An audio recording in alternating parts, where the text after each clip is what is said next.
designate a symbolic death to mark the occasion. By the end of this century, we could be back to where we are right now and steadily growing fewer. Populations are already declining in about 24 states around the world. By 2050, the number will have climbed to 36. Some of the richest places on Earth are shedding people every year: Japan, Korea, Spain, Italy, much of Eastern Europe. We are a dying country, Italy's health minister Beatrice Lorenzin lamented in 2015. But this isn't the big news.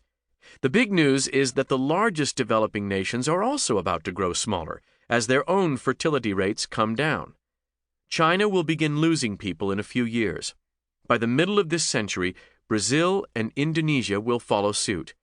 Even India, soon to become the most populous nation on Earth, will see its numbers stabilize in about a generation and then start to decline. Fertility rates remain sky-high in sub-Saharan Africa and parts of the Middle East. Even here, though, things are changing as young women obtain access to education and birth control. Africa is likely to end its unchecked baby boom much sooner than the UN's demographers think. Some of the indications of an accelerating decline in fertility can be found in scholarly research and government reports. Others can only be found by talking to people on the street. And so we did.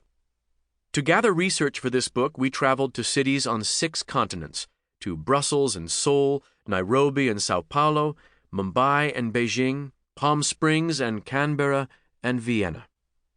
There were other stops as well.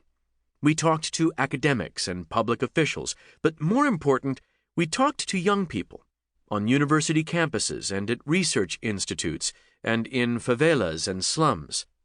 We wanted to know what they were thinking about the most important decision they will ever make: whether and when to have a baby. Population decline isn't a good thing or a bad thing, but it is a big thing. A child born today will reach middle age in a world in which conditions and expectations are very different from our own.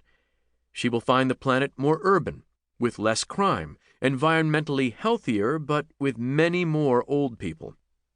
She won't have trouble finding a job, but she may struggle to make ends meet, as taxes to pay for health care and pensions for all those seniors eat into her salary. There won't be as many schools because there won't be as many children. But we won't have to wait 30 or 40 years to feel the impact of population decline. We're feeling it today, in developed nations from Japan to Bulgaria that struggle to grow their economies even as the cohort of young workers and consumers diminishes, making it harder to provide social services or sell refrigerators. We see it in urbanizing Latin America and even Africa, where women are increasingly taking charge of their own destinies. We see it in every household where the children take longer to move out because they're in no rush to settle down and haven't the slightest intention of having a baby before they're 30. And we're seeing it, tragically, in roiling Mediterranean seas, where refugees from wretched places press against the borders of a Europe that is already starting to empty out. We may see it very soon influencing the global contest for power. Population decline will shape the nature of war and peace in the decades ahead, as some nations grapple with the fallout of their shrinking, aging societies, while others remain able to sustain themselves. The defining geopolitical challenge in the coming decades could involve accommodating and containing an angry, frightened China as it confronts the consequences of its disastrous one-child policy. Some of those who fear the fallout of a diminishing population advocate government policies to increase the number of children couples have. But the evidence suggests this is futile. The low fertility trap ensures that once having 1 of 2 children becomes the norm, it stays the norm. Couples no longer see having children as a duty they must perform to satisfy their obligation to their families or their God. Rather, they choose to raise a child as an act of personal fulfillment, and they are quickly fulfilled. One solution to the challenge of a declining population is to import replacements. That's why 2 Canadians wrote this book.